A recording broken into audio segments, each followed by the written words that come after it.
Chair and friends, happy to be part of Calwin. Keep engaging us every year. This is third year, and the first talk, he quickly filled the gap. I think syncope, he gave an exhaustive talk and more important topic there than my talk. My talk is being a tricuspid regurgitation, which is quite rare, but I won't say it is not an uncommon disease. And as a medical student, tricuspid disease is the one the medical student picks up easily and can boldly present it as a transsystolic murmur, which is well heard, and Carvalho's sign, prominent venous corrigan, all that. So we can't forget those medical student memories for this TR. With this preamble, let me move on. The topic given to me is basically what are the medical options available for tricuspid regurgitation. As an interventional cardiologist, the therapy is now widening as a structural intervention. We have a TAVI for atrial stenosis, we have transcatheter mitral replacement, and the transcatheter H2H repair for mitral disease, and we have transcatheter pulmonary valve replacement too. So in that context, what is there available as a whole lot, and as an interventionalist, what is available for tricuspid regurgitation as a transcatheter approach? So it is not uncommon. There is an increased mortality. Medical management in the form of the hope is only diuretics doesn't going to change the mortality. Whereas the other way, when you refer the case to a surgeon, quite advanced disease sometimes, because this disease particularly picked up late by the clinician, or there are comorbids which may not an ideal candidate for a surgeon to go and operate. But the real challenge in this disease is timing the intervention, whether it is surgeon or an interventional cardiologist. Timing the intervention is the real key. There is no clear data on that. So if you look at this particular slide, sorry for the slide is slightly on the duller side. So before referring to a surgeon or to a cardiologist, interventional cardiologist, we have to try medical therapy with the diuretics and SGLT2 inhibitors, particularly with the ejection fraction. When the ejection fraction is dropping, like in LVEF, when the EF is low, here also early MRA beta blocker can do wonders. Following diuretic challenge and these GDMTs, you can reassess the echo. If the TR is coming down, then you can leave him on conservative management. And patients with the TR where there is significant pulmonary hypertension, better to assess the pulmonary hypertension. If it is significant, right heart catheterization. If the pulmonary vascular resistance is more than 4 Wood units, on the cath table, give a vasodilator challenge, look for the vasodilator response. If you think it is still, which is something around a whole lot of TR, the pulmonary hypertension related TR, either it could be a pulmonary parenchymal disease or pulmonary vascular disease, which is somewhere around 20%. They don't do well, either with the surgeon or with the interventional cardiologist, they don't do well. But at least working with them, doing some vasodilator tests, we can increase the scope for therapies like Ambrisentan, phosphodiesterase inhibitors, or some of these can be minor form of pulmonary vascular parenchymal, but overt form of GR related issues. So they can even get improved with interventions, provided if you understand the pulmonary hypertension basic pathophysiology. And sometimes there is RV dysfunction. Before venturing into offering a therapy, we need to work on this RV dysfunction. The RV dysfunction can be easily picked up by echo, by the TAPSE score. If the TAPSE is very poor, they are not the right candidate to start with. We need to do something for the RV function to improve before intervene. Similarly, when they have a AF, try to convert the AF either pharmacologically or cardiovert. And after reversing into the sinus rhythm, again reassess the TR. The TR is regressing, then wait. And if there is associated LV dysfunction, left-sided heart disease, try to fix the left-sided heart disease. And if there is device related, see now the longevity has increased. Elderly people are getting more pacemakers, CRPs, ICDs. All these leads are going through the tricuspid valve. They can 10% of the TR is now. They are called the CIED-TR, cardiac implant electronic device related TR. Either we have to revise the lead or we have some other options which I will discuss later. Then whole lot, 90% of the time it is a secondary TR. The secondary TR could be ventricular secondary TR or atrial secondary TR, 10% primary, another 10% is lead related TR. The primary TR is the one related to the primary valve apparatus, either the leaflet or the cardia or the muscle.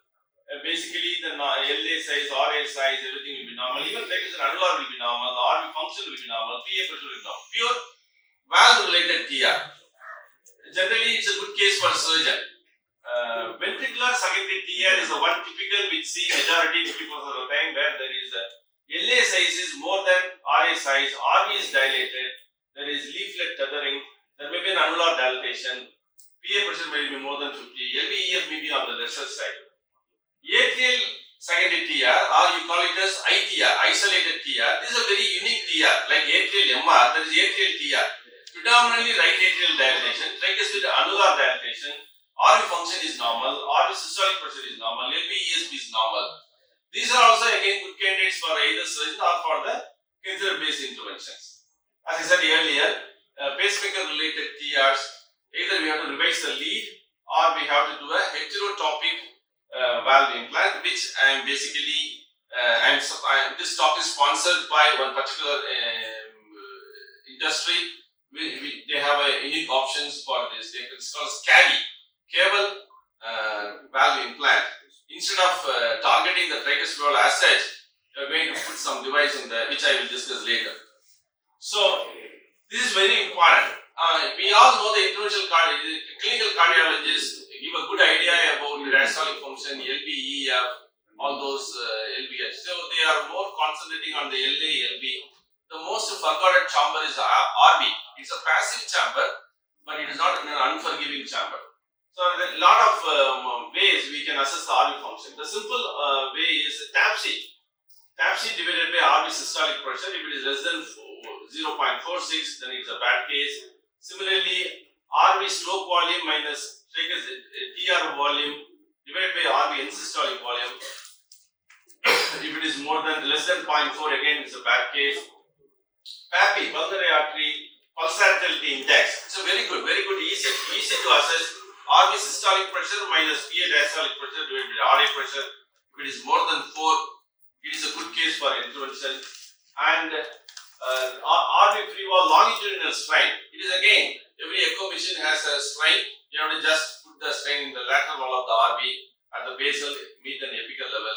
Get to know the RV strain and RV function. Then RV end-diastolic area minus RV end-systolic divided by RV end-diastolic. That's so-called RV fractional area change. Again, if it is less than 35, they don't do well.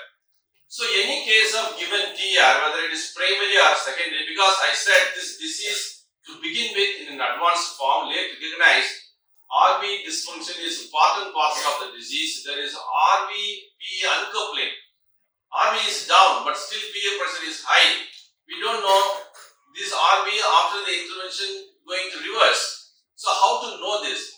Until otherwise you do a dedicated assessment of this RV function by various means. At the end of the day, once I fix the issue, the RV has to come back. The tricuspid annulus should regress, RA should regress, RV should regress, TR should regress. Above all, the PA pressure should come down. If that doesn't happen, then you are offering a therapy either by surgical means or catheter means will be a futile.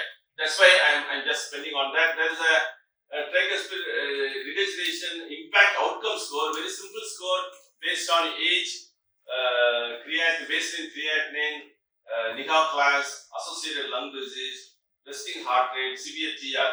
If it's on the higher side, then again the 10-year mortality when you allow them on natural history is very bad. There is another clinical score before referring to a surgical repair or replacement. Whether they will do post replacement, just by the clinical risk score we can predict. So cases on the lesser age without lung disease, preserved ejection fraction, early NIHA class, not a redo, not an emergency surgery, they may do well. So this is what I was talking about, RV-PA uncoupling. Cases where there is a discordance, clinically very bad sick patient, but echo parameters are looking milder or moderate. Clinically, patient is very stable less symptomatic, but PA pressure is very high. So there is a discordance between clinical assessment of the TR and echocardiographic assessment. So how to fix this? Which is right? Your clinical judgment or your echo parameter? I think sometimes we have to push this table to the cath table. We have to do a right heart catheterization. Right heart catheterization is very simple. RA pressure, RV pressure, PA pressure. You will get some idea. You can give Vasodilator challenge as I said earlier. Following Vasodilator challenge and oxygen, giving oxygen for 10 minutes. If the pressures are dropping, RA, PA, pulmonary capillary pressure, everything is dropping, then it is a reversible PA. Similarly, baseline pressures are okay. Asking the patient on the cath table to elevate the leg for some time, 10 times. Now the pressures are going up. That means exercise related augmentation of those cases need some therapy. So to a nutshell, having diagnosed clinically, having assessed the RV function, having undergone some right heart catheterization, not in all cases, some selective cases when there is a discordance between the clinical assessment and echo assessment, these are all the options available.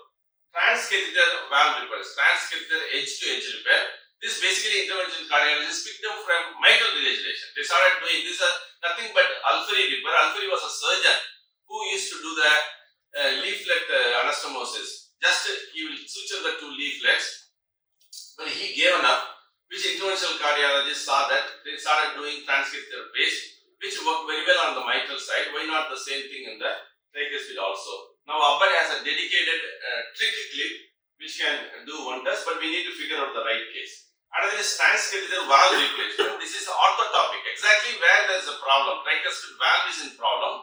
Go and put a valve there. Transcatheter. There is a Edwards system called Evoke valve, and there is a transcatheter annuloplasty again by Edwards. It's a cardio band. Just put a sinus in the annulus. The annulus can shrink and TR can come down. There is another heterotopic, which is, I'm going to focus a little bit on that because there is an Indian player in that, which is called as SCAVI. Instead of targeting the tricuspid valve, we are shifting the tricuspid valve to a different place. We know that SVC and IVC are draining blood into the RA. If you keep two valves, one in the SVC and one in the IVC, now we are subordinating the native tricuspid valve. We are shifting the tricuspid valve into two different places. Now that will filter the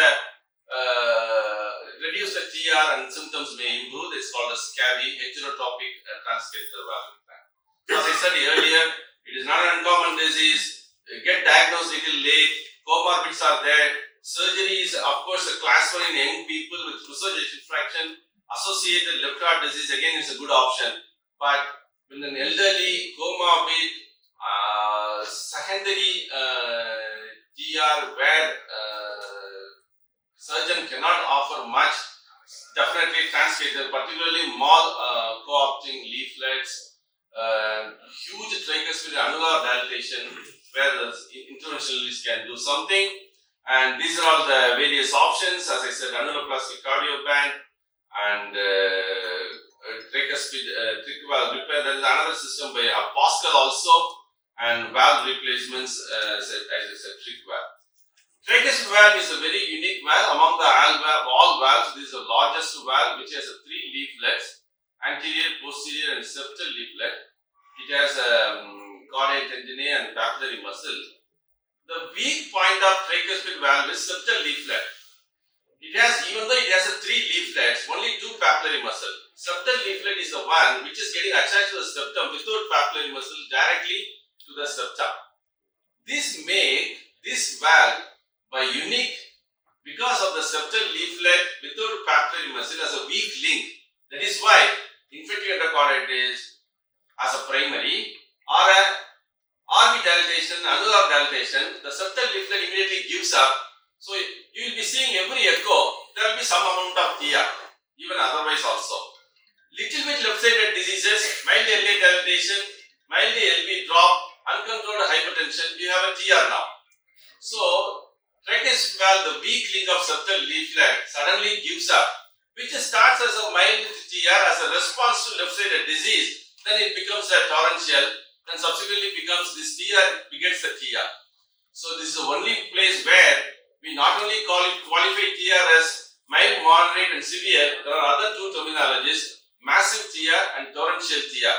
These are all the ones, severe, massive and torrential, where definitely medical therapy is not going to work. and it is a more apically placed valve, more anteriorly placed valve. It's an unique, as I said, the largest of all. We need to have some, this is the one place where this SCAVI, that is already pacemaker lead in place, we cannot disturb that, or the tricuspid annulus is so hugely dilated where even a tear is not possible, surgeon also cannot fix it, where just shifting the valve into the two cava can be a solution. The symptoms could be generalized anasarca, edema, ascites, congestive hepatomegaly, and well, when there is associated left-sided valve disease, AF, and advanced Niga functional class, the prognosis is poor, and one should make sure you fix the left-sided problems, you improve the baseline heart failure, you make sure baseline LV function is not that bad. This already I talked about, types of TR, and there is a hearting decision making is always useful. As I said earlier, you bring in your surgical colleague also in discussion. Sometimes it could be a good case for a surgeon, isolated primary TR, leaflet pathology, post-endocarditis. It could be a good case for him. Whereas advanced age, COPD, left-sided heart failure, but not in a severe form, mild EF drop, mild LA dilatation, but over to TR, which can be fixed by the interventionalist also. So I think hearting discussion involving your surgical colleague, and finally right decision in the right patient will be the great approach rather than individual decisions. So patient selection will be symptomatic patient, EF should be more than 30%, life expectancy should be more than 1 year, and there should not be an untreated left-sided disease like severe AAS and all you should not take, severe MR and all you should not take. The left-sided disease should be under your control. It should be a simpler form of disease. There should not be a cirrhosis, there should not be overt renal disease. And this is very important. In echo, B wave in IVC and SVC should be more than 50 mmHg. TAPSE should be more than 12. Not you cannot take a worst RV dysfunction. PA systolic pressure again should be less than 65 mm/min. So severe pulmonary embolism, very poor TAPSE, and B wave in IVC, SVC less than 15. Because we are shifting the valve to another place where we should have active response from that vena cava. We cannot take already plethoric IVCs and SVCs. So basically this works by avoiding the reflex from the caval system to further down and reduces the filling of the RV and reduces the TR, and thus how patients gets improved. This is how finally it looks like, one biological valve in the SVC, another in the IVC, and I will quickly take you through one. This is a basic system, nitinol frame, biological bovine pericardium, right, 3 leaflets, sutured. One is the IVC frame, another is SVC frame. The SVC is the one which has a long skirt, IVC is the one which has a short skirt. And this is a dry tissue technology, so durability is excellent. This is basically the device port. Every case of TR, when you have decided for a CAVI, that is caval implant of this system, you should have a proper CT angiogram, and CT will now tell us assessment of the IVC size, SVC size, based on which you will be taking up these valves. This is an SVC valve available in different sizes, IVC valve is available in different sizes. The procedure is done in cath lab, under general anesthesia, under transesophageal echo. It's a transvenous approach in the groin, either the right groin or left groin, and it's a 20-French system. Finally, either you upfront the proglide, venous proglide will close the access, or you can have a figure of 8 suture at the end of the procedure. I'm not going very detail of this. Very simple procedure. Any procedure on the right side of the heart should not cause much problem because you are not puncturing the septum. You have to just keep a wire in the SVC and take the valve and deploy one. This is, I will quickly take you through. And this one, first he is playing the access, then he is doing a venous proglide. I think for a general public, these are all not much. And interventional cardiologists know what is proglide. And basically, they have to keep a wire in the top of the SVC and keep a catheter in the right pulmonary artery, and this is the limit of the SVC valve to land, and the same catheter now bring it to the hepatic vein. This is a surface marking for the IVC valve, and subsequently you deploy both the valves. This is an Indian experience. All the cases are typical cases where already patient had undergone some CIED. This is probably a CRTD device, multiple leads across the tricuspid valve. Patient ended up in TR, symptomatic, heart failure. Now the wire is in the SVC, another catheter in the right pulmonary artery, which is the catheter in the pigtail in the right pulmonary artery serving as a marker for the upper device, that is SVC device. The belly should stay above the pigtail, which is now in the PA, and the lower end of the valve, that is the proximal portion of the tric valve, is at the SVC-RA junction. Some part of the right canal frame will be extending into the RA. That's not a problem. The belly is just above the PA, pigtail catheter in the PA. That's the landmark of SVC-RA and SVC, the upper part. Then the same pigtail catheter, you put it in the hepatic vein, which serves as a marker for now IVC valve, and then you deploy. Very simple procedure, very predictable result. You can have a fusion image. If you have a CLIPS lab, you can have a fusion image. That is, you can bring in your CT and fluoro can be both merged. All will give an idea about all the structures. Then you can say work and deploy the valve. So to conclude, dear friends, here is not an uncommon disease. Majority 90% is secondary TR, primary is 10%. Lead-related TRs are quite common. CAVI is the one which is definitely an option in a previously undergone pacemaker or ICD which has disturbed the tricuspid valve, where now you cannot offer much to the basic tricuspid valve. We are shifting the valve to the SVC and IVC. It is an nitinol frame, biological valve made up of bovine pericardium. Very easy procedure, CT assessment, deploy the valve, one in the SVC, one in the IVC, and patient improving. Right case selection, judgment, RV function assessment, and CT planning will take you the day well. Thank you, Honorable. Thank you, Dr. Shivakumar. Any questions?